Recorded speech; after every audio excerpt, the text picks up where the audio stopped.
again, good afternoon, everyone, and welcome to our general session, which is a panel presentation or panel discussion we've entitled The Art and Challenge of Translation, Revising the New American Bible, New Testament. And I'm your moderator, Sherri Brown. In 2012, the U.S. Council of Catholic Bishops determined to facilitate a revision of the New Testament of the NAB that would, among other things, create a translation in conformity with Liturgiam Authenticum, sorry about that, appropriate for public proclamation, study, catechesis, and devotional reading. To this end, a 5-person editorial board was established. These editors were each given purview over a group of New Testament texts and tasked to establish a team of revisers. The resulting translation is expected to go to the body of the bishops for approval in 2023. These editors, which serve as our panel today, include Harry Attridge of Yale University Divinity School, who oversaw the Gospels of Matthew and Mark. His team included Michael Patella of St. John's University, Michael Papard of Fordham University, Donald Senior, Emeritus of the Catholic Theological Union, and Benedict Viviano, Emeritus of the University of Freiburg. Mary Healy of Sacred Heart Major Seminary oversaw the Gospel of Luke and the Acts of the Apostles. Her team included Dean Bichard of the Pontifical Biblical Institute, Nathan Eubank of the University of Notre Dame, and Michael McGee of St. Charles Borromeo Seminary. Felix Just, a Jesuit who now works for the Archdiocese of Los Angeles, oversaw the Gospel and Letters of John as well as Revelation. His team included Paul Anderson of George Fox University, Leslie Baines of Missouri State University, Sherri Brown of Creighton University, and Francis J. Maloney, Emeritus of the Catholic University of America and Australian Catholic University. Chris Ciccarino of Seton Hall University oversaw the Pauline letters. His team included George Parsenios, then of Princeton Theological Seminary, now of Holy Cross Greek Orthodox School of Theology, Maria Pascuzzi, then of Seton Hall University, now the director of Spirit Alive, the CSJ Institute for Faith Inquiry and Education, Fem Perkins of Boston College, and Gregory Tatum, then of L'École Biblique, and now at Holy Family Cathedral in Anchorage. Apparently serving on that team inspired people to change positions. Fifth was Ed Mazich, a Benedictine teaching at St. Vincent Seminary, who oversaw Hebrews and the letters of James, 1st and 2nd Peter, and Jude. His team included Kelly Anderson of St. Charles Borromeo Seminary, Patrick Harton, Emeritus of Gonzaga University, and Eric Mason of Judson University. The glue that held all these teams in this process together was Mary Sperry, the Associate Director for NAB Utilization and Staff for the Confraternity of Christian Doctrine. Therefore, Mary will open our panel discussion with an overview of the revision process. Thereafter, each of the editors will take a few minutes to expound upon particular translation concerns of interest. We will then devote about half of our time to Q&A directed by you, our membership, on any translation issue of interest to you. So when we get back to that time, I'll come back on the scene and sort of remind you of what the Q&A process is. But for now, Mary, please get us started, if you will. Good afternoon or morning, depending on what time it is wherever you are. As Sherri noted, the bishops made the decision to revise the NAB New Testament in March of 2012. It was actually an independent decision by the bishops. It was not something that had been recommended to them. It was something they decided needed to be done. And in September of 2012, they approved a plan and a budget for the project. The first step was to create the editorial board. To create the editorial board, the bishops' committees on doctrine and divine worship were invited to suggest potential editors, and the CBA executive board was invited to suggest editors as well. We compiled those lists and invited people to join the editorial board. Something that generally people do not know is that everyone recommended by the CBA was invited to participate. 100% of the CBA recommended scholars were invited. Not all of them could participate, but all of them did receive an invitation. The first task of the editorial board was to develop the principles of translation. And prior to doing that, there was a conference call. They had a conference call with the Committee on Divine Worship and the Bishop Subcommittee for the translation of scripture texts. We all did a big conference call very early in the process and talked about what the principles should look like, what the process should look like.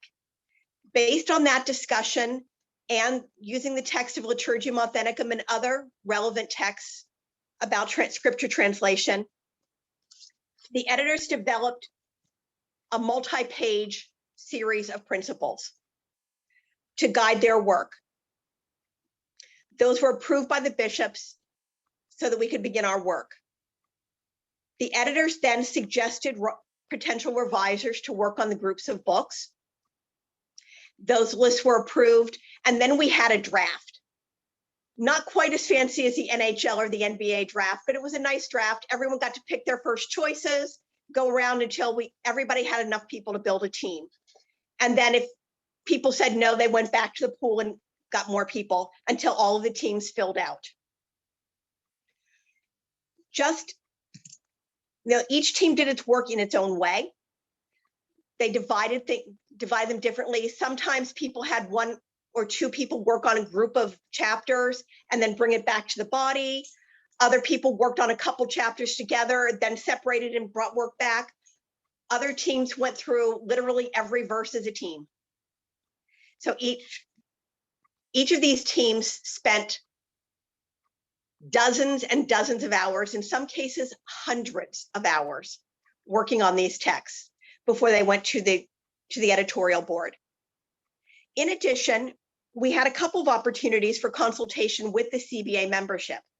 Some of you may remember that there was a roundtable discussion, I believe back either at Gonzaga in 2013 or in 2014. I'm not 100% sure which meeting that was at, where we did a roundtable and members had a chance to talk about issues in translation and raise questions they might have or make suggestions. We also invited comments on the current translation and problems in the current translation from CBA members. Any comment made by a CBA member on the translation went to the relevant team. They may not have taken your suggestions, but I guarantee you they all saw them. The key principles overarching principles that we looked at in developing this revision were it had to conform to Liturgiam Authenticum, which was put forward by the Congregation for Divine Worship of the Holy See in 2001. That is the requirement for the text to be approved for liturgical use.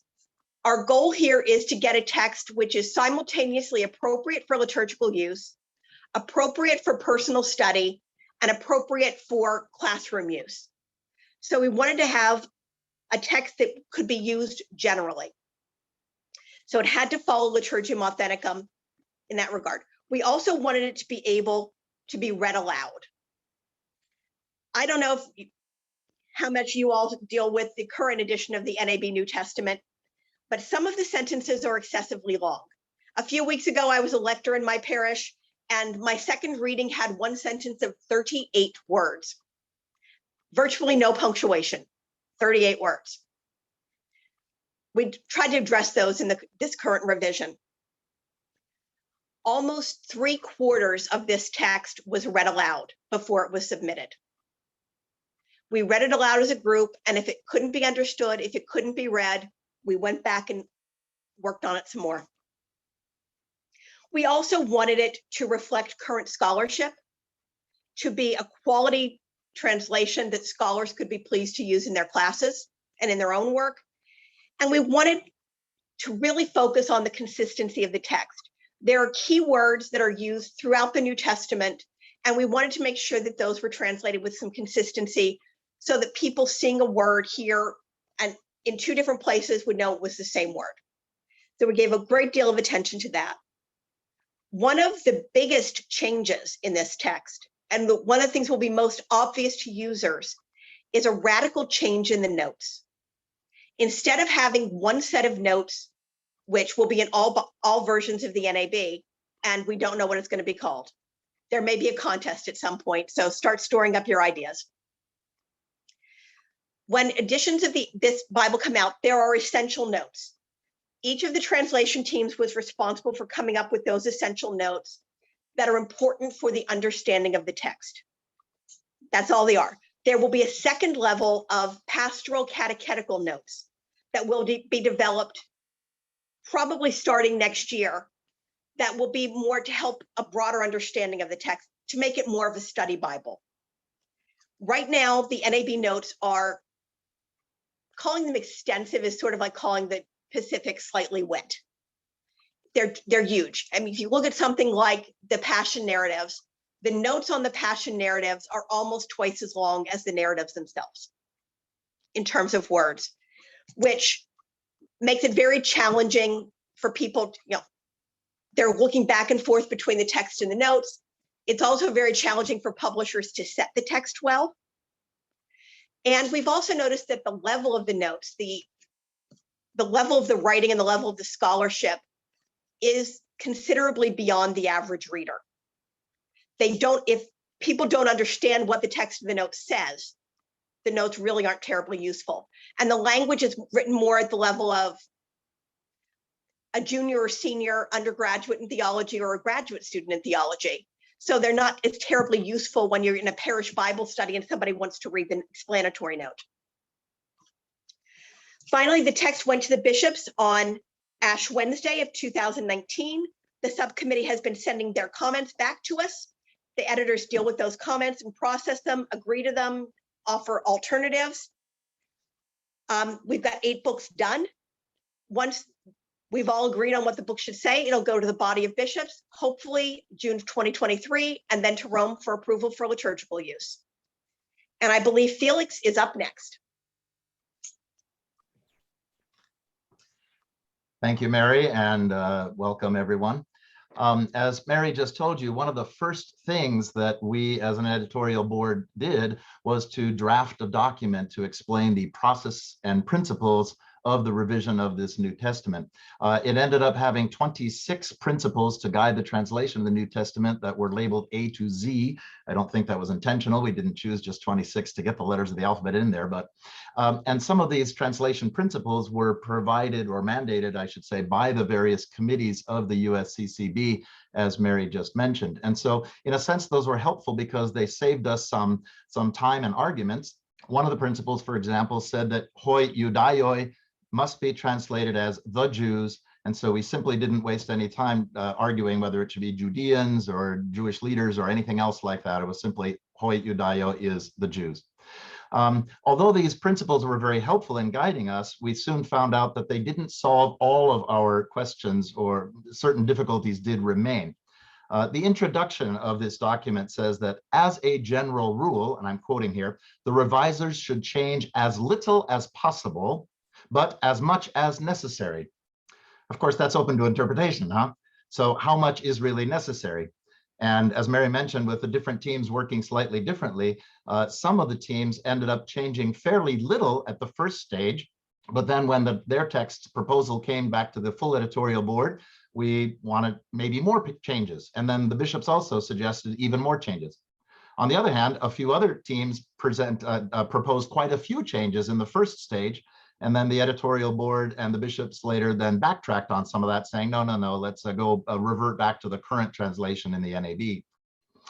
Some of the principles also we may have agreed upon in theory, but then it showed that there were some disagreements as to how we interpreted them or how we would apply them.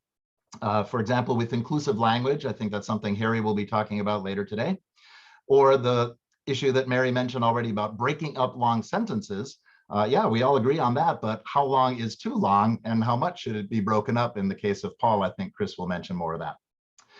Of the 26 principles, some of them also were somewhat in tension with each other. For example, the principle that says we should remain as faithful as possible to the original text in the Greek, but the text translation should also be suitable for public proclamation and also easily understandable. So you can understand how that might provide some debates occasionally. What is suitable for the public or easily understandable, as opposed to is it close enough to the Greek?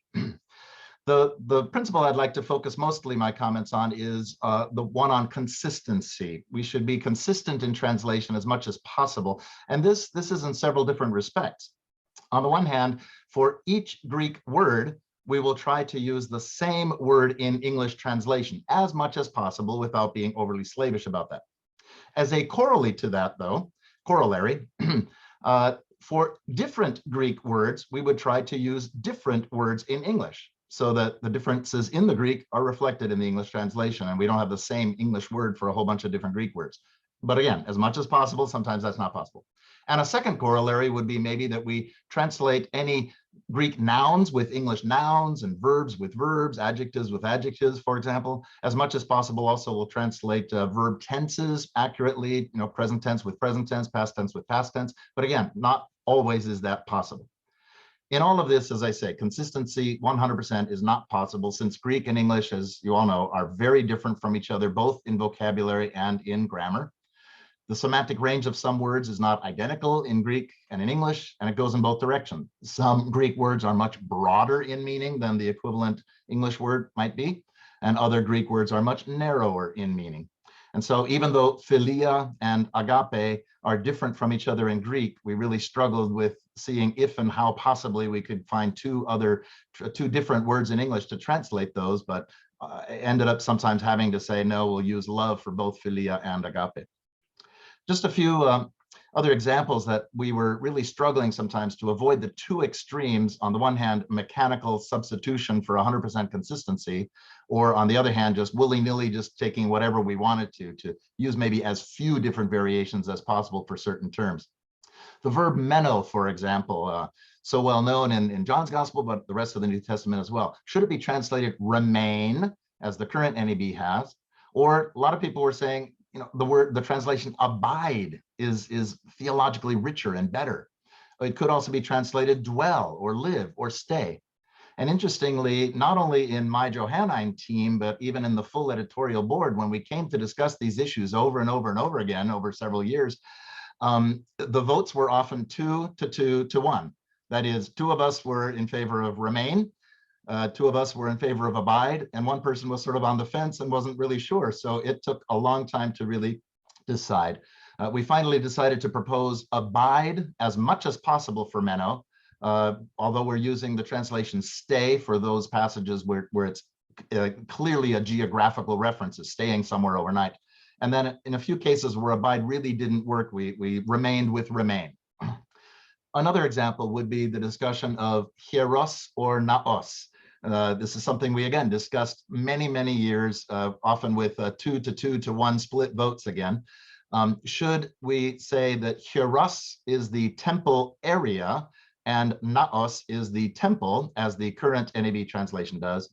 Or, as we eventually finally decided, to go ahead and use a temple for hieros and sanctuary for naos.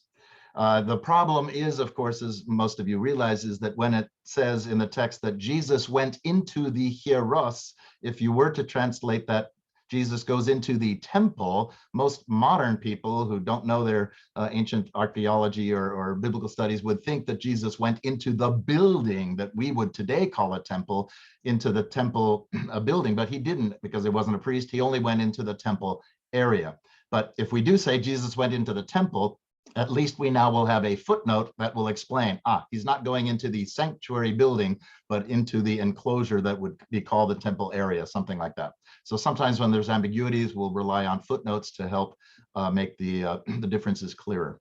Again, the vote was 2 to 2 with 1 person on the fence usually, and it took a long time to come to this decision. And in this case, we did decide that we would go ahead and make an exception, because in the book of Revelation, where the word hieros is never used, but the word naos is used 16 times, it made much more sense to use the translation temple for the word naos, even though naos is sanctuary in the rest of the New Testament, I think fairly consistently. Let me just give 2 other brief examples of words where it's maybe not so sure what the referent is of the Greek word.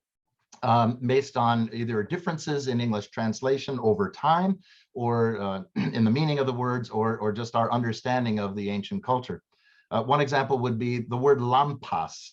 Now, even though in Matthew 25, it's been translated lampas as lamp, the 10 virgins with their 10 lamps, right? The word lampas in ancient Greek really means torches, as is clear from John 18:3, the arrest of Jesus in the garden there. And even though the English word lamp obviously etymologically comes from the Greek lampos, that seems to have been a shift in the first few centuries after the New Testament, because in Greek, the dainty little clay lamps are referred to as lychnos, not lampas, which is clearly still a torch in the first century or the first few centuries. You'll see not only the earliest patristic interpretations of Matthew 25 refer to the women with their outdoor wedding torches in an outdoor wedding procession rather than holding dainty little clay lamps. And even the earliest artwork from the catacombs and from some mosaics will corroborate that. This is one where, on the one hand, the meaning of the word lampas as torches seems fairly clear, and we have proposed this to the bishops, but their first reaction to us was, no, everybody knows lampas is lamps, you got to change it back to lamps. And so this is one particular issue where we're now still at the stage of hoping that the bishop will understand our reasoning to say, no, lampas isn't just a crazy idea that this is torches, but it really is the meaning of the word. But this would go against hundreds of years of homiletics and biblical commentaries and artwork, of course, to make that change. So we don't know what the final thing is going to be. That's ultimately up to the bishops, not up to us. But we're trying to show that this would be a case where our revised translation can actually correct a mistake in the translation that crept in due to the shifting reference of the words from ancient Greek to Latin to modern English over the last 2,000 years. And my final example briefly would be the word aetos. Should this be translated as eagles or as vultures? It may seem obvious that in ancient Greek, you have two different words. So aetoi are eagles and gupes are vultures. However, noticing that in the Septuagint, it always mentions aetoi as birds of prey, which might be either eagles or vultures. And noticing that the ancient Greek terminology outside of the New Testament sometimes also does use aetoi for either eagles or vultures.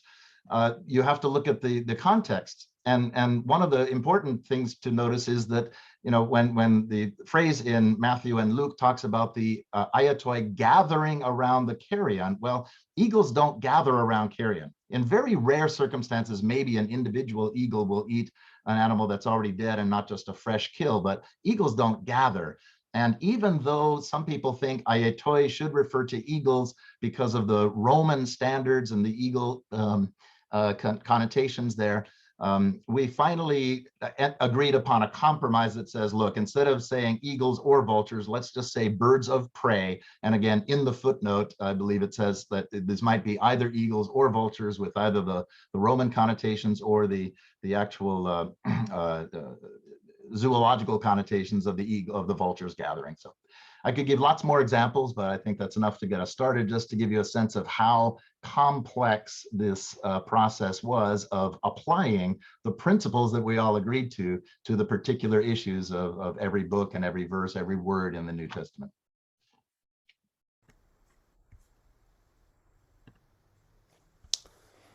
Thank you, Felix, and thank you, Mary, for a very good introduction to the whole process. I'm going to share my screen here, if I may, and then talk a little bit about some particular cases that came up during the whole process. Gender inclusivity, as indicated, that this was one of the fundamental things that the revision of the translation was aiming to do, to use more inclusive language. After many conversations about this, we usually put our hands to our head saying, man, oh man, do we need to talk about this again? And sure enough, the basic principle of horizontal inclusivity was one that we all agreed to, but then how to apply it. One element of the conversation was the distinction between aner and anthropos. distinction between man or husband on the one side and human being on the other, which works pretty well for aner. Aner is almost always male of the species, but anthropos is a little trickier. This is one of the cases where we were not totally consistent all the way through. Sometimes we used human being, as in Mark 9:31, into human hands, which makes an awful lot of sense in that context. Sometimes we avoided gender-specific terminology by using the term others or using the term person. Others worked in Matthew 6:5 and Matthew 10:17. Person worked in many cases, Matthew 15:11, 16:26, or people in Matthew 23:5. But what's really intriguing is that sometimes anthropos has to be male of the species, as it is in Matthew 19:5, which is a quotation from Genesis 2:24, where an anthropos will leave his mother and father and join up with a wife. So the principle of consistency was one that we tried to follow, but we had to recognize that some words have a range of meanings and those pop up in various places.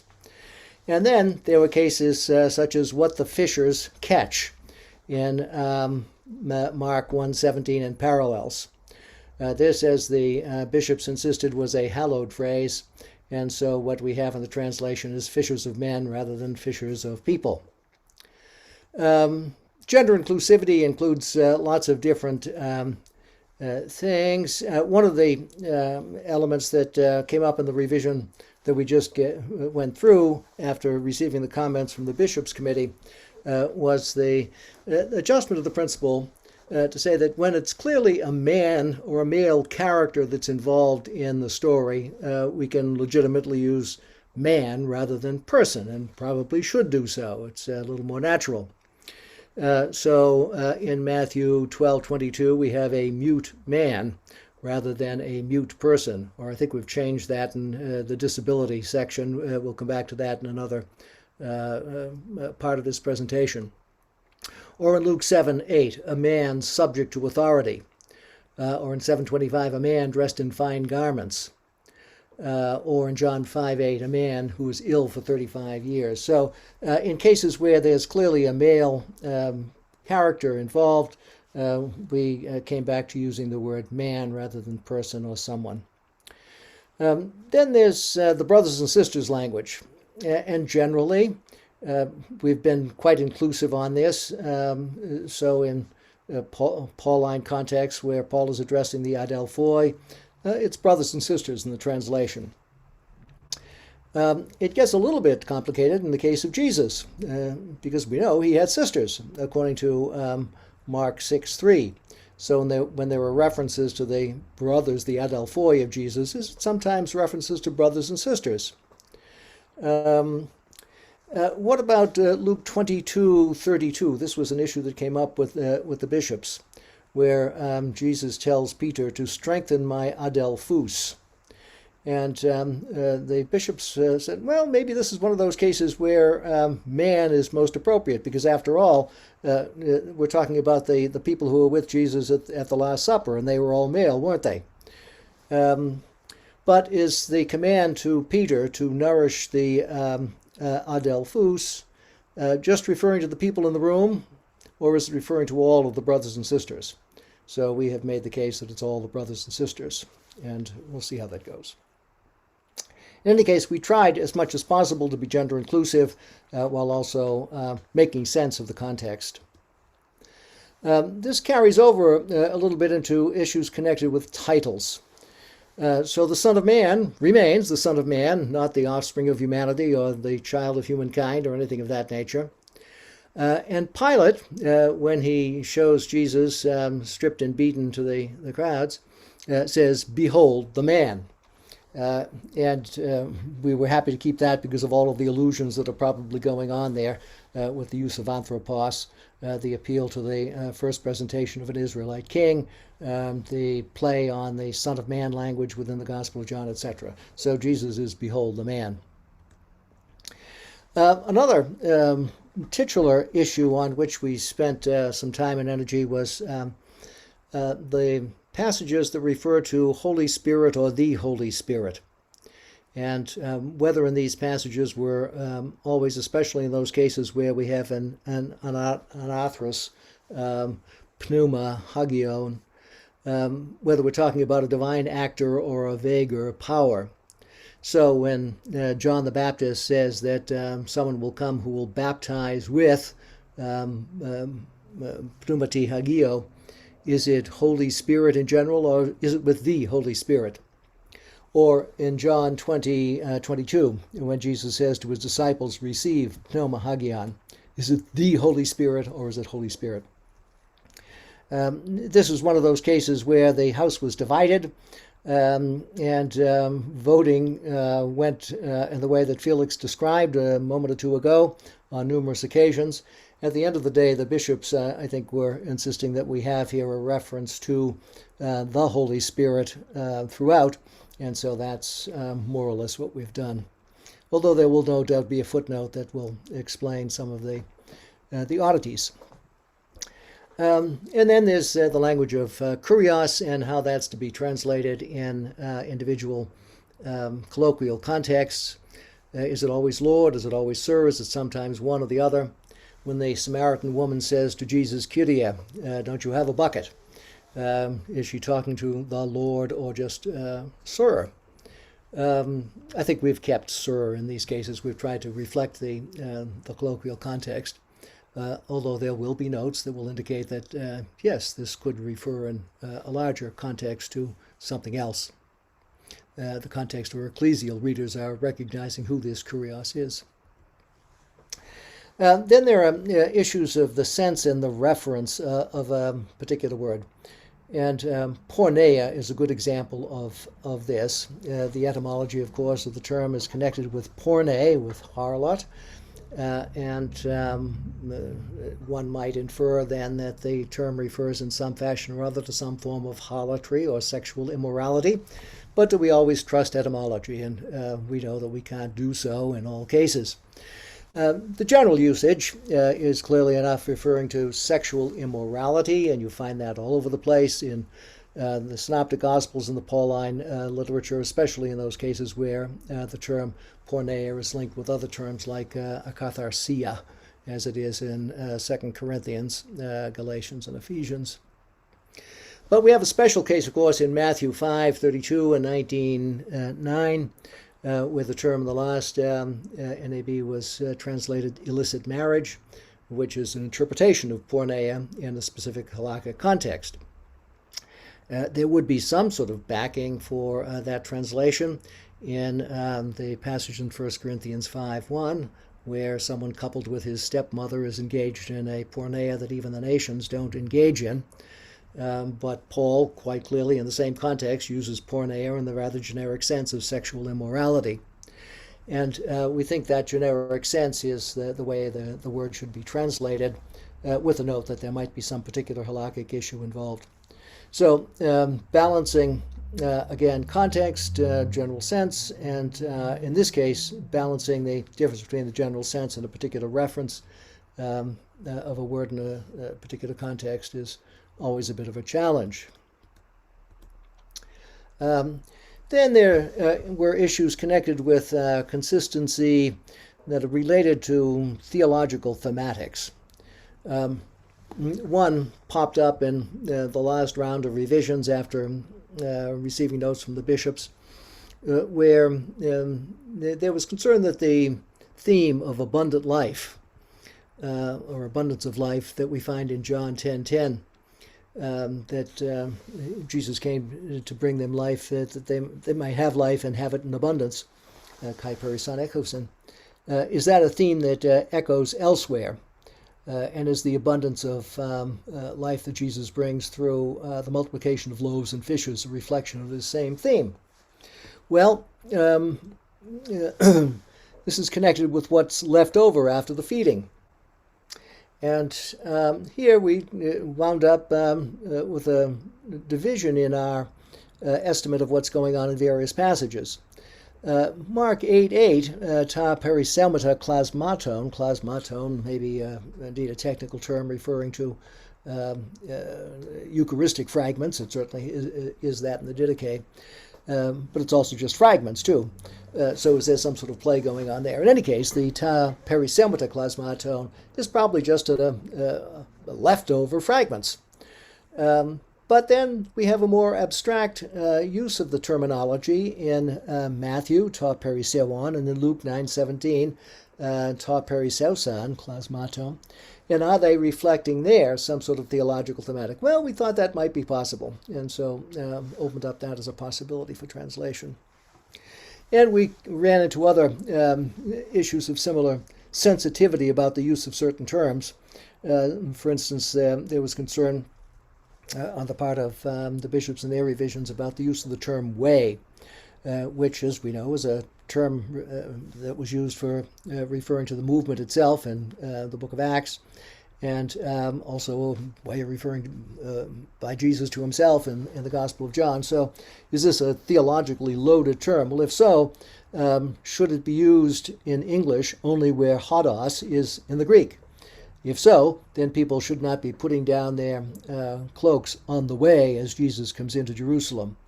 Or by the way is not a phrase that we should be using in translation, or in the same way. So there are some revisions that we made in light of that sensitivity about certain kinds of theologically loaded terms. So those are just some examples from a large storehouse of things that could be brought to the table that occupied us for the last, I don't believe it, 8 years. All of it fun, of course. And next is Ed. Thank you very much, Harry. And I'll begin by extending some words of gratitude. And I think I can speak on behalf of the whole team to Sherri Brown for organizing and moderating this discussion. It is truly great to welcome to this discussion of the Revised New Testament, of the New American Bible, the broader membership of the CBA, which has supported this project in a number of ways and which for decades now has supported Catholic translations of the scriptures, both used by Catholics and all Christians and friends, one and all, in their homes and used liturgically. So I'm glad that the CBA has afforded place in the schedule of this year's conference to this discussion. Thanks go to each member of the team. I think we all probably feel this way and would put it perhaps in different words, but I know I've learned a lot from this process, and I've learned a lot from each one of you in different ways. This has been a very instructive 8 going on 9 years right now. For me, it's also been challenging at times. It's been a great experience at times, and it's been a downright spiritual experience at times. So my thanks go to Mary Sperry, to Mary Healy, Chris Ciccarino, Harry, to you, and Felix just to you. This has been a real growth experience for me, and you have my gratitude. Well, friends, the topic that I was asked to speak on in this brief time is related in a way to the subject that Harry began with, involving inclusiveness. Now, Harry touched upon inclusive language as it refers to gender, making sure that women are fully included in the biblical text as they're included in the mission of Jesus himself. I'll speak about a different dimension of inclusivity, and that regards including in the community and including properly in translation those people who suffer from various illnesses or disabilities. We've long known that it is important to be inclusive in our language with respect to gender. Perhaps a little more recently, we have learned, as in our culture, that the way we name those affected by illness or disability can either sadly have a demeaning effect upon them, or it can, in a very positive manner, uphold their human dignity so that such people are not identified primarily by an illness or a disability or handicap, but rather by their intrinsic human dignity. And so we addressed a number of conditions that come up, some of them quite commonly, especially in the Gospels, but also in other books of the New Testament. And just to give a quick review of the most common such terms involving illness or disability, which we sought to translate, there are those who suffer from epilepsy, paralysis, leprosy, lameness, deafness, muteness, and blindness. And in each of those cases, we sought again to recognize the person as one who is worthy of the attention of Jesus in the Gospels, where these terms occur most often, and who is worthy of respect in our own day, and therefore should be referred to by the appropriate language in contemporary English. We made a distinction, as English almost demands stylistically and grammatically, between referring to persons afflicted by these various conditions when they occur in the singular and when they occur in plural situations. In the singular, we generally add a noun, for instance, referring to a deaf person, or if it's gender specific, a deaf man. In the plural, when referring to people in any of the classes just mentioned, we generally refer to them by the name of that particular disability or illness. For instance, the deaf in the plural, as opposed to a deaf person or a deaf man in the singular. That's somewhat demanded simply by English style and grammar and the use of substantives in English. And also we went back and forth and tried to find a way around even referring to people in the plural only by the name of an illness or a disability. But we felt that was somewhat more acceptable in English, and I realize this is a debatable point, but somewhat more acceptable, because when it's a single person, that focus falls exclusively upon them and characterizes them as, for instance, an epileptic or a paralytic. Whereas when we're referring to a larger group, using an illness or a disability to categorize the group seemed more acceptable to our ears, even though it is far from perfect. It turns out to be quite awkward at times to refer to plural groups when you go beyond simply referring to the relevant illness or disability. Now, we generally stayed with those baseline translations, for example, a deaf person in the singular or the deaf in the plural, unless, of course, there were gendered subjects that made it very clear that we were referring to usually a man, hence a deaf man, or whether there were gendered pronouns in the sentence which made it clear that we were referring to a male or a female. Other contexts sometimes made that determination for us, so that we might refer to, by way of an exception, a deaf man instead of a deaf person. And also, in addition to various contextual clues, readability in English did have a decisive impact in a couple of these translations. To give a few specific examples of exceptions to our normal rules, our normal rule in which we would refer to, say, a deaf person as opposed to a mute or one who's deaf. One can turn to Mark chapter 14, verse 1. This involves leprosy, and this is a rare case. This might be the only case where we still refer to someone as a leper, a singular person. It's because that person, Simon, is named and Simon the leper, in the judgment of the team, appeared to be a name by which that particular individual was recognized in his present day.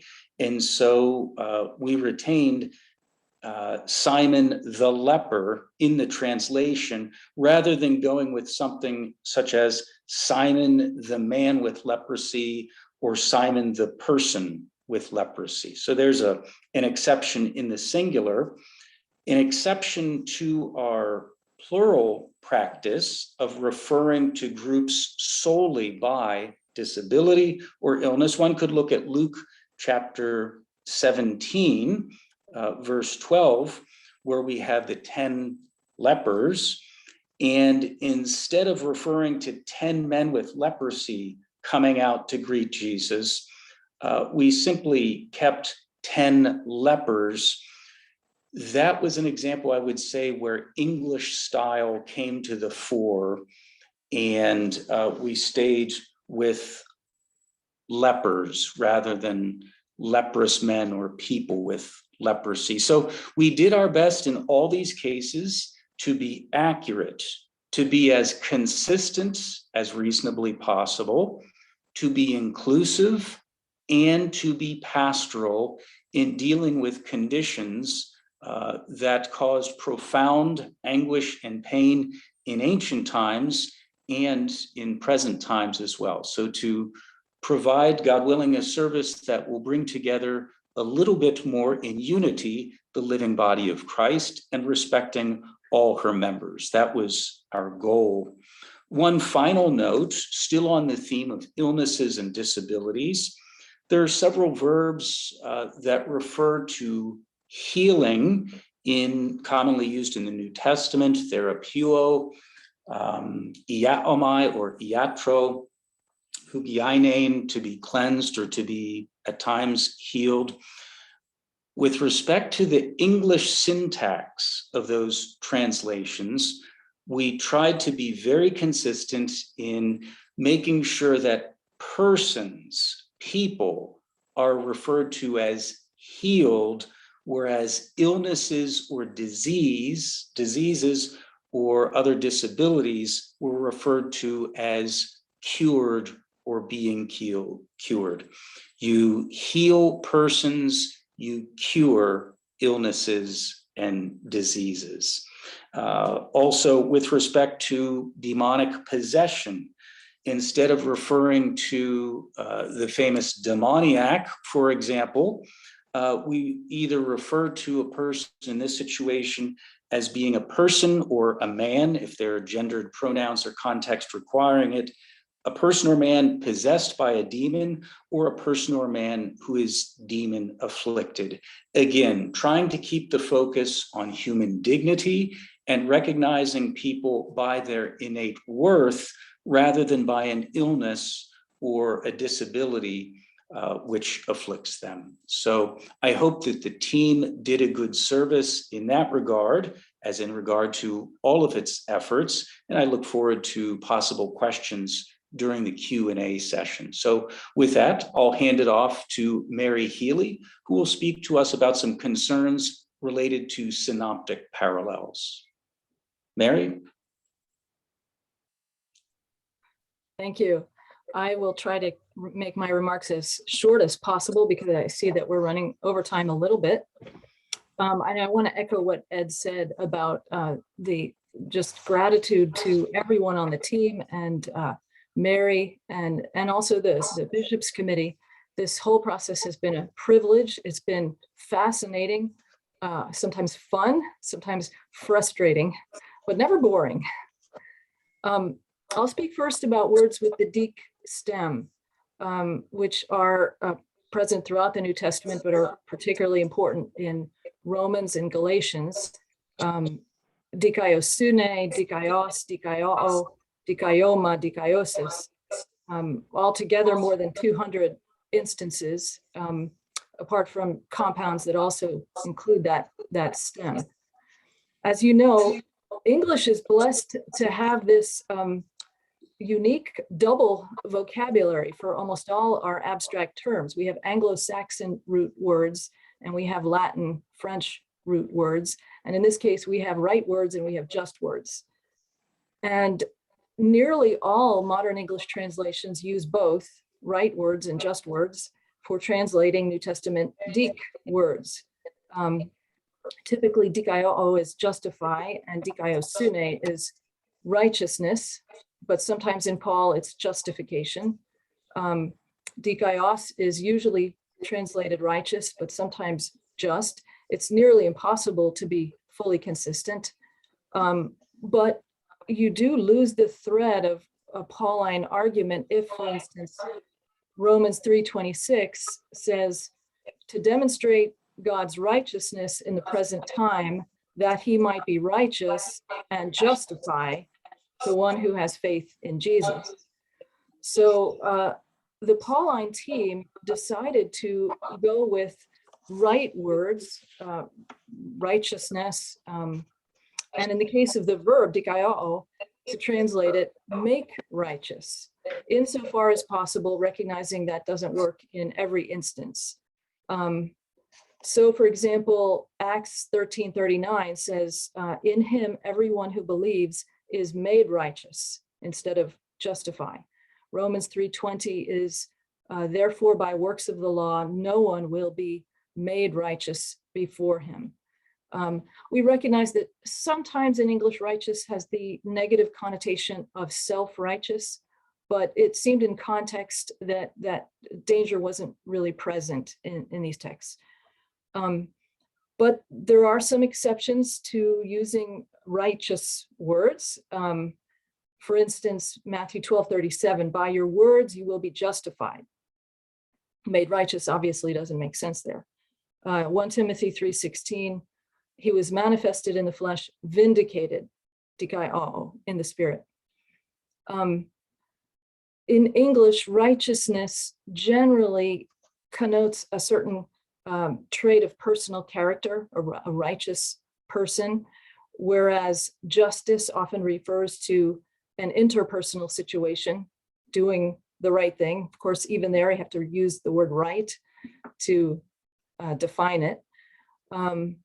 So neither of these sets of words is a perfect translation of the dik words in the New Testament, but looking at the overall context and placing a high value on consistency, the editorial board agreed with the Paul team that we would use right words, the right and just words. The right words were the just words in almost every case. And just a brief word on synoptic parallels and other parallels. We reviewed all synoptic parallels with a fine-tooth comb, and then an even finer tooth comb, to ensure that wherever there is identical Greek wording in the parallels, they are translated with identical English wording. And conversely, wherever there are minor differences in the Greek, they are also reflected in the English insofar as possible.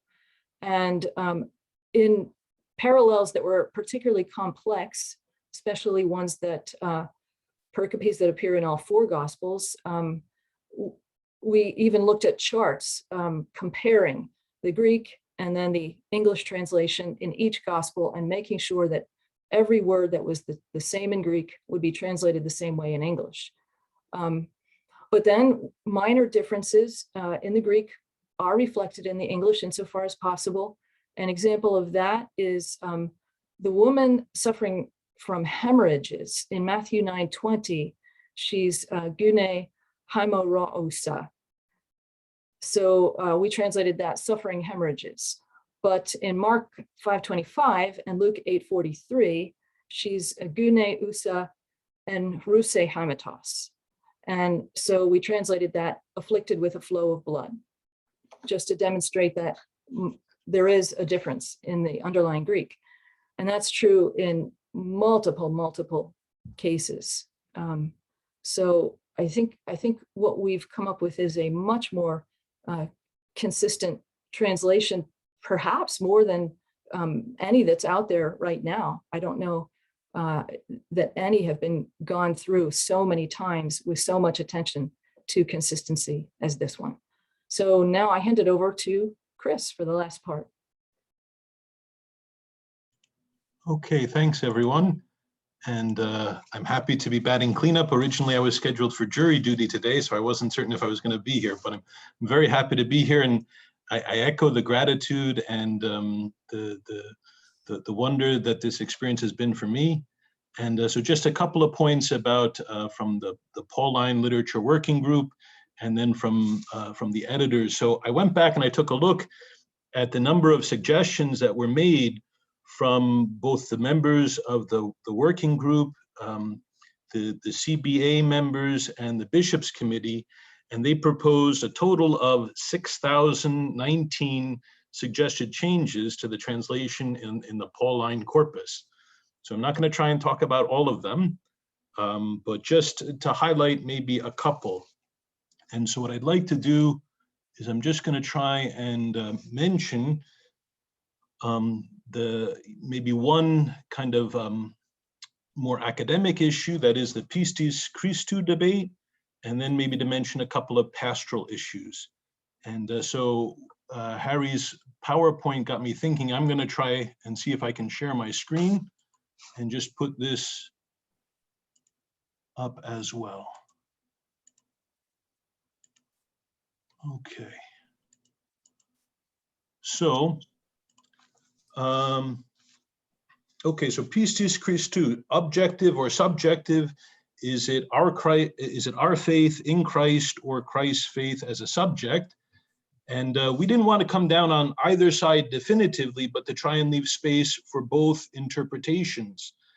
And so we tended to then translate it literally. And so you see then the Greek text, the old NAB, and then what the new NAB hopefully will look like. So faith of the Son of God rather than faith in the Son of God. So it permits both interpretations. And so I think that this seemed to work. It sounds a little bit odd, maybe sometimes to our ears, because we're kind of used to, or at least I'm used to, hearing a more objective sense that's kind of hallowed in many of our texts, but it seemed to work.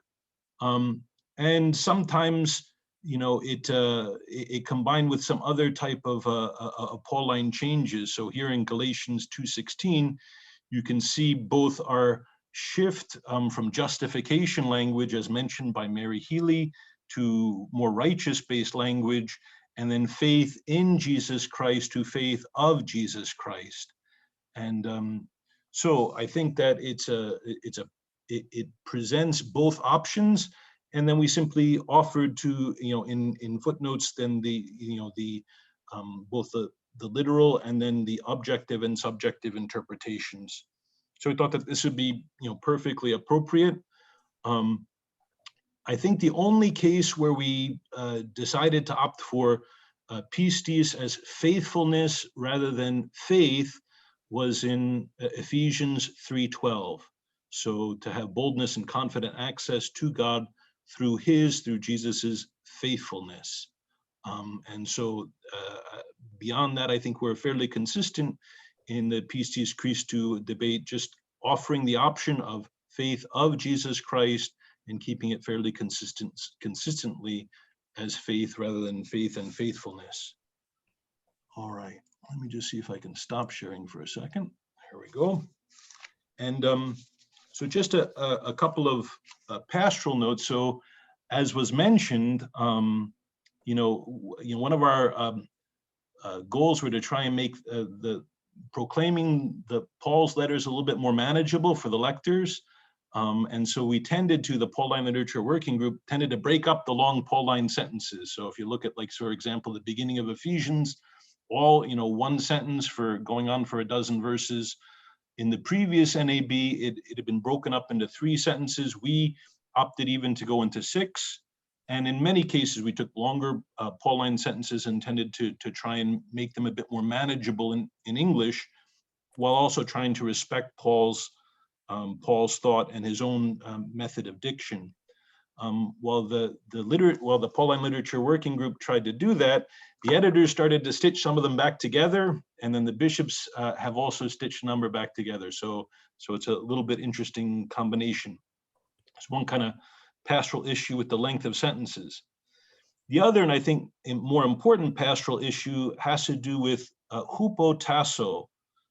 So if you've ever prepared anyone for marriage and you've gone over the suggested wedding readings, or if you've been a lector on the 21st Sunday in ordinary time, year B, and you have Ephesians 5, what do you do with that? And of course, hupotasso is a fairly strong term to set or organize under. And we said, all right, look, we want to be faithful to Paul's thought as much as possible.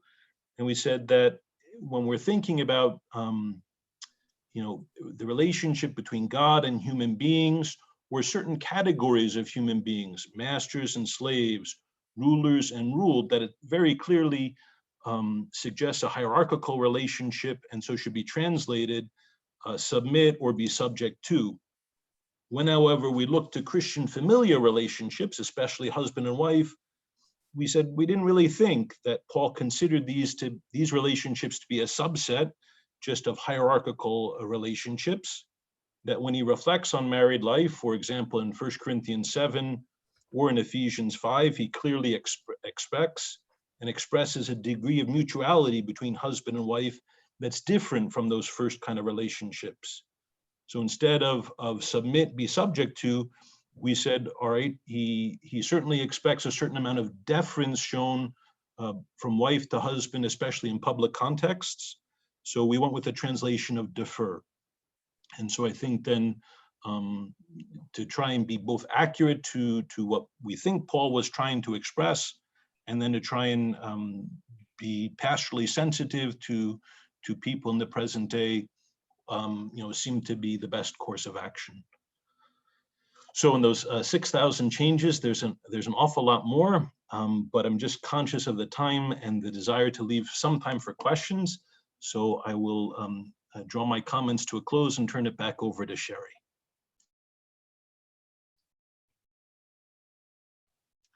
Thanks so much, Chris, and thanks to all of our panelists. It's funny, we were very concerned to stay with very, short amounts of time so that we could have a lot of time for Q&A. But then we were assigning each other so many things to cover because that were of interest to all of us and from you. So this is how we'll handle it. We still have about 25 minutes for Q&A, and of course the conversation can go into the social if you'd like. But we have a very vigorous running chat here, but there's been, and I'm grateful to our panelists who've been trying to keep up with it as the panel's been going, but there's been some confusion in terms of actually getting back to everyone in the chat. So I'm going to try to sort it out a teeny bit. But the very first question way back when came from Hugo Mendez, who asked about the footnotes. So here's what I would like for you all to do. We've got people raising their hands. We'll get you in the queue. You can write your question out in the chat, or you can just indicate in the chat you have a question. And our fabulous tech team is helping me keep all of this straight. So we'd like to bring you in to the panel discussion, and Joshua can add you as a panelist. So you can let me know directly if you are not camera ready and don't want to come on. But otherwise, I've got questions from Matt Whitlock, Brant Petrie, Pauline Viviano, AJ Levine, all coming up. So Joshua, if you can start getting those folks ready, but and Hugo as well, adding him in, because I want to make sure that his question about the footnotes is answered as well.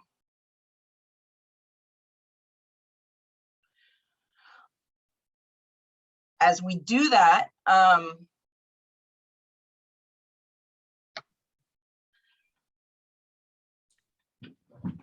as we do that, we've also got James Prothero, Carol Dempsey, James Page, Richard Clifford, all in the queue.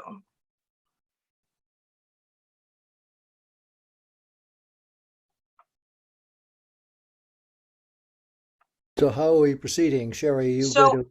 I believe I'm asking Joshua to bring folks in. Maybe in the meantime, we could read answers that have already been posted in the chat box. Yeah, there was just a little bit of confusion about how to respond to folks. So Hugo's question was about the NAB notes, and he made a good point saying that these notes are one of the only channels through which Catholics become exposed to historical critical ideas. And he understands that they were a bit problematic. Yeah, I'm here. Oh, there you are. Thanks. Yeah, no, so that was my comment that yeah, I mean, it seems to me as if the NAB notes are really and truly one of the few ways in which the average lay Catholic and probably also some clerics ever really get much long-term, repeated exposure to historical critical ideas. Obviously, there are other sorts of options out there. I mean, we've seen kind of this influx of what you might think of as a more conservative biblical, kind of study literature out there, things like the Ignatius Study Bible or stuff like that. I'm wondering in the rethinking of the notes and in thinking certainly about the education level of these notes, whether or not there's any fear that we might be eroding the footprint, the very tenuous footprint that historical critical scholarship may still have in the Catholic world. Yeah. And if I could just break in really quickly, just again, because we're concerned about time, if everyone could be as concise as possible, that'd be fantastic. Okay, thanks. I could say something briefly to that. It's a very valid and important question, but the main goal in reducing the notes was to recognize that the New American Bible is used by a vast range of people, from teenagers in youth groups to ordinary folks who have absolutely no theological education or even college level education at all the way to biblical scholars or people who have degrees in theology. And so these notes really are minimal, and they really do try to address that whole range of people. So they're kept very simple, but the study edition that Mary Sperry mentioned will address important issues, including historical critical issues, that those who have the level of education to be able to comprehend them can need and find useful. Great, thank you so much. If we can, let's move to Matt Whitlock.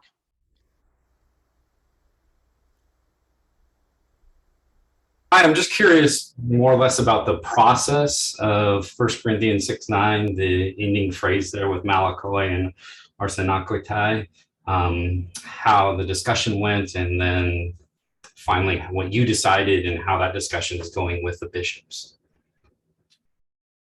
Yeah, if I could, so originally the Pauline group, we opted for not do not be deceived, neither fornicators, nor idolaters, nor adulterers, nor the promiscuous, nor men who sleep with men, etc., so on and so forth. That is taking Malakoi as this idea of being possibly men who might not be capable of checking their sexual urges, or possibly the passive homosexual partner, usually a younger male. It was adjusted. We're kind of in discussion, I think, a little bit with the Bishops' Committee. They'd like to take both together, and so it might be then, let me just make sure I'm giving the correct translation, or the correct possibility, that is.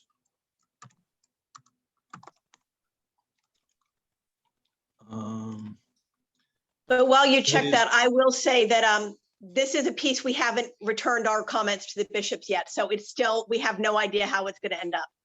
Yeah, so just to put both together and to say simply men who have sexual relations with men. Great. Okay. All right. Thank you. Yeah, another tough one. So let's go to AJ Levine.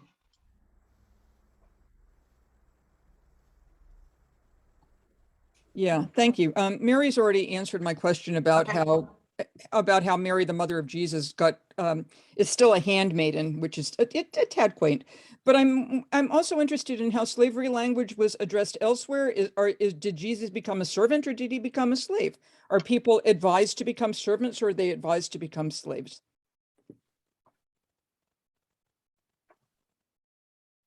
We wrestled with that one a lot.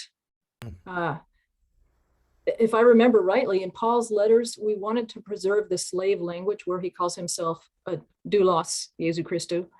But, and so for consistency, we originally had been using slave in the Gospels, in parables, for example, where a master sends out his slaves. But after a while, we recognized, because of all of the connotations of slavery to an American audience, especially, that really give a totally different image than first century slavery, we decided to go back to servant language for almost all of those synoptic uses.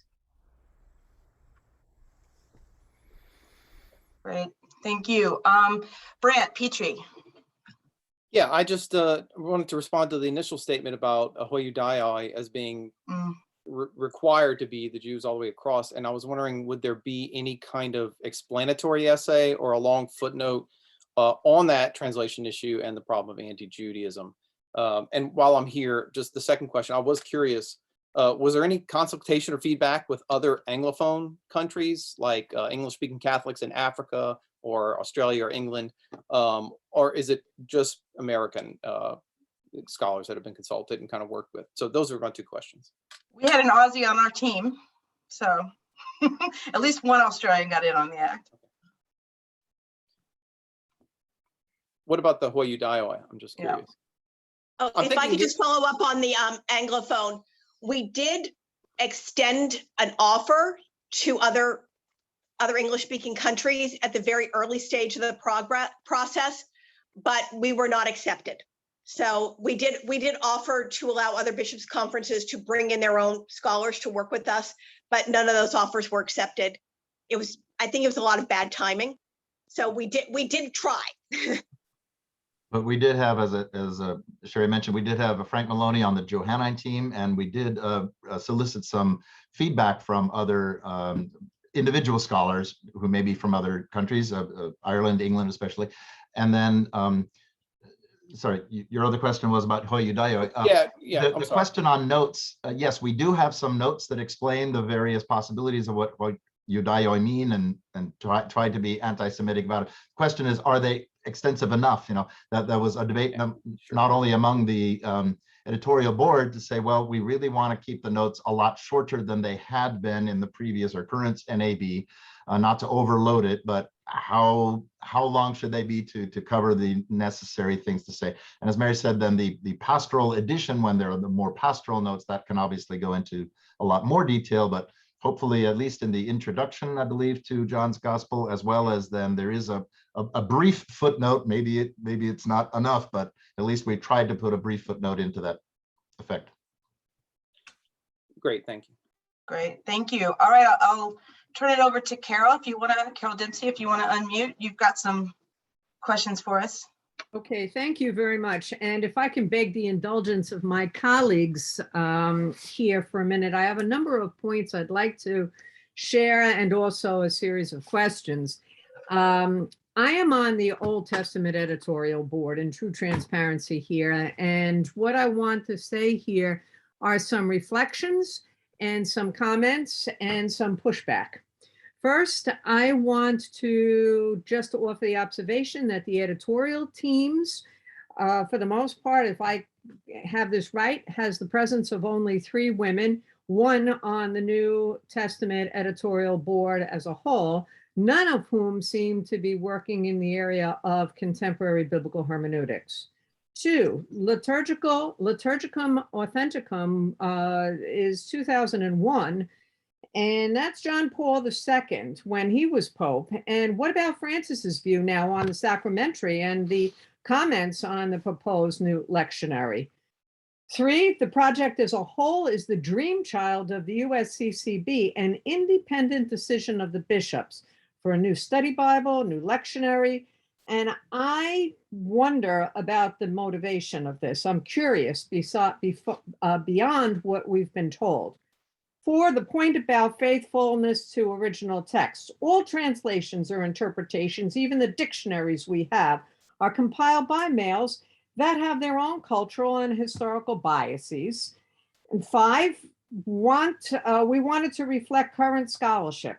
Okay, so if so, then why is this translation formal equivalence and not dynamic equivalence? For example, even Curias, Elizabeth Schussler Fiorenza, and others have written on this. Whose voices are included and whose voices are being erased here? Inclusive language, I think that's great what we've done so far, but it's much, much deeper in terms of racism and sexism.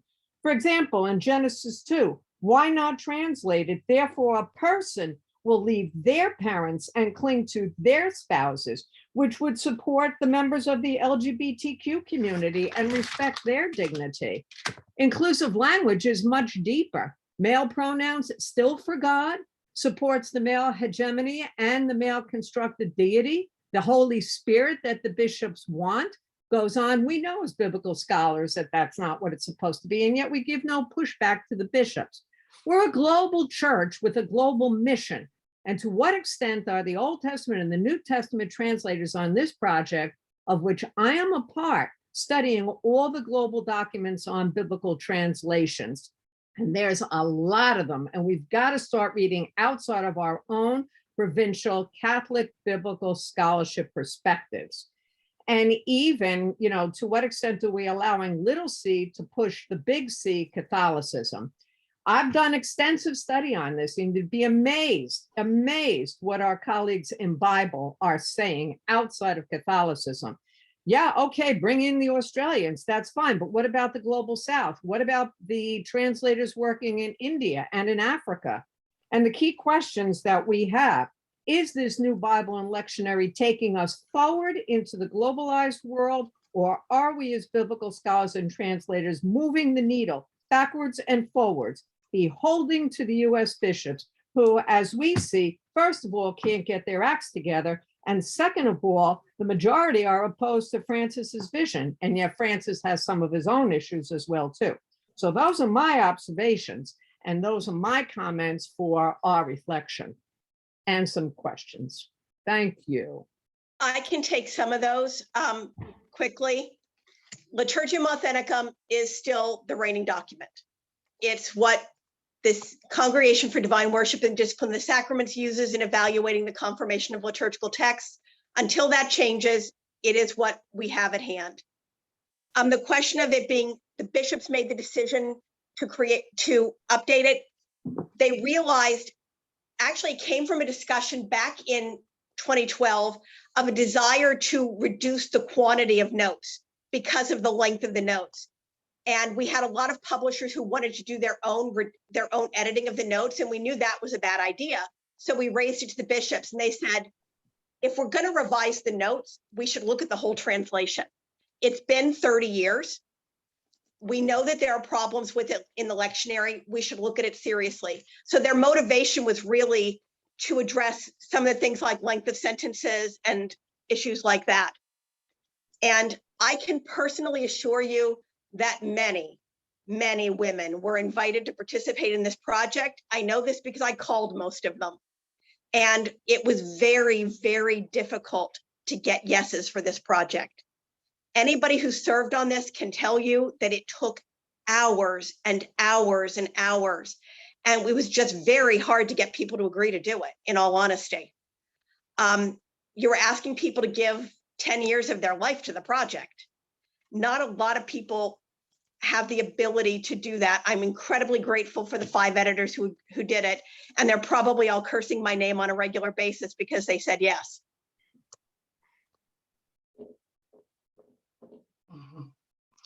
Anyone else like to offer some response, and then we'll move to Joe Atkinson's question.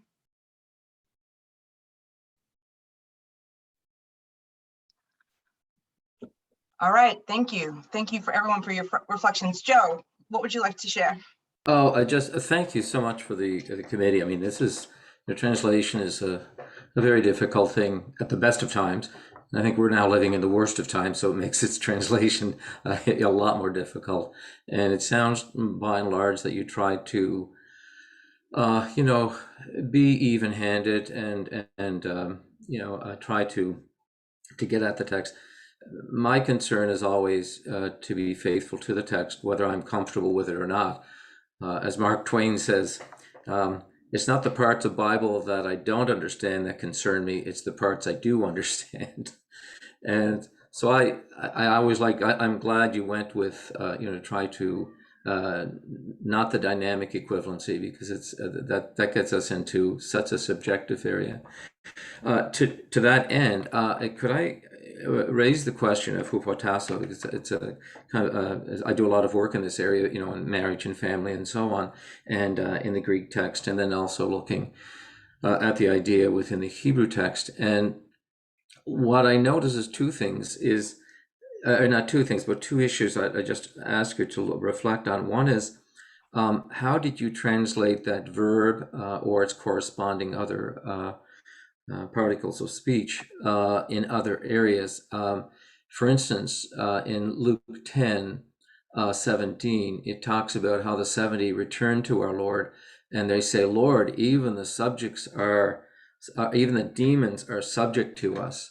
I think if we used any sense of our deferring to us there, it just doesn't make sense. There's a greater thing, and that goes back to Ephesians as a whole. Ephesians is talking about unity per se. I mean, the whole letter is unity, if you will, one faith, one Lord, and so on. And at the heart of that is coming under the lordship of Christ, being subject to him, which ultimately does give us freedom. That, of course, is the great mystery of faith. And so, particularly in the marriage passage in Ephesians 5:22, the verb there, as you know, comes from 21, because there's no verb in 22. And verb 21 talks about how we are to be subject to one another in the fear of Christ. And then that verb is then picked up and supplies for 22. So my question is I am concerned about that translation in terms of the whole thematic structure of Ephesians and the whole Christological understanding of everything coming under the lordship of Christ, and not just mere deference to Christ. And then second of all, my question is, how do you translate Ephesians 5:21? If I can just break in, we do just have a few minutes left. So Chris, you'll answer that. And we've got two folks in the discussion with us, and we'll try to get them in. And then thereafter, we will continue to talk in the social. Okay. Maybe if you could just go to the other question, because I'm going to try and pull up the translation of Ephesians, and I'll send it to you. Maybe do it a little bit in the chat, if that's okay, Joe. Oh, that's fine. Yeah, that'd be great. Yeah. Again, just want to appreciate the work you've done. It's just so difficult. I appreciate it. Sherri, could I? Yes. Before we change the topic again, I think Carol Dempsey's intervention, it deserves just a little bit more of a response, and I wasn't sure exactly how to respond to it, because on the one hand, you raised so many different issues, it would take a whole hour to really discuss them thoroughly. But I do appreciate what you said, Carol, and I think nothing is going to be perfect. No product is there, and of course you do have to recognize who the owners are. If another group wants to make a whole new translation to begin with, then they can use whatever criteria they wish. But if the bishops wanted a translation that's more formal correspondence rather than dynamic equivalence, that's something that we agreed would be good for the proclamation of the Catholic Church when this is ultimately supposed to be used in the lectionary. I just wanted to say that no product is perfect, but one thing we decided very, very early on that I think really will make this translation different from many. In the past editions of the NAB and in many other translations, there may be an editorial board, but then each book of the Bible is usually given to one particular scholar. You know, you do this a book, and somebody else does another book, and somebody else does another book, and then only the editorial board maybe will do a little bit of a consistency, putting it together at the end. We decided at the very beginning to work in teams. And so every single one of the books, every single one of the verses already had, you know, at least 4 or 5 scholars looking at them very carefully before they then came back to us with the editorial board. And I would echo what Mary Sperry said, that yes, I was very disappointed that there were not more women on the editorial board or the revision teams at the beginning. We made an effort when we realized that there were fewer women, and we made an extra effort to recruit even more women and to recruit more people from other cultures. We got a few more, but it certainly didn't reach the 50-50 balance that might have been ideal. So I'd say nothing is going to be perfect, but we really tried our best to make it as collaborative and as broad as possible within the strictures of the bishops, saying we would like a translation that's going to be useful for the lectionary as well as for individual study. But many other issues you raised, which are very good, would have to be detailed in more detail in a more extensive conversation than we have time for today. Thank you, Felix. As a team member, I can also attest and agree that it was. Our team was very collaborative, and we had a great time. But that's another issue. Okay, Leo, please join us. Thank you. Okay, thank you all for the work. This is undoubtedly thankless work, so I want to give you a little bit of thanks for all the sweat equity put into this thing. Ed, I appreciate your comments on language regarding disability, and I wanted to know whether, as an editorial board, any of you reached out to the National Catholic Partnership on Disability to get their input on language of disability in translation. Thank you, Leo. That's a great question. And we did not reach out. I tried to respond to you in the chat, but through my mistake, it went to only the panelists, but we did not. I do believe, having given a lot of thought to that matter over several years and numerous different sessions of our team meetings, I think we did a fair job, and I certainly hope the language we used is respectful of those with disabilities and chronic illnesses, and is accurate to the culture of the New Testament as well as to the culture and language of our own day. So hopefully a fair job was done. Okay, thank you. Thank you to both of you. And Dr. Clifford, please wrap us up here. I can very quickly. I have a question about who will do the notes, because right now I'm doing, along with another scholar, the Pentateuch, and the prospect of doing notes for the Pentateuch is daunting, to say the least. I did the notes for the NABR for the Genesis and the first, but will a separate team do the notes, or will the translators? Are the translators expected to do the notes for an Old Testament? That could be vast, if they're, or it could be less. I can handle that one. Sure. The translation teams create the essential notes because they have to. If you've chosen one variant over another one, or if there are 2 ways that something could have been translated and one was chosen, only the translators can give us those notes. For the pastoral notes, a separate team will do it. Okay, so the textual notes will be the responsibility of the translator, but correct. So, like in the New Testament, the translation teams did the notes. There's this other variant that is handled this way, or this could be this way, or this could be that. For instance, Felix's comment on the birds of prey versus eagles versus vultures. That ambiguity is addressed in a note that was written by the translators. One last question. Will the translators have an opportunity to discuss with the note providers? Because in some cases it would be, if they'd like to, it would be very helpful if that were the case. We'll certainly make that an offer to them, but we can't make anyone do anything. If we could, it'd be a whole different world.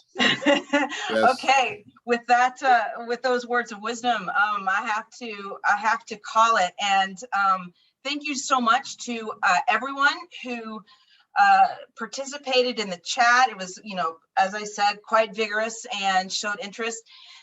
There were folks in the chat wanting translations of specific verses.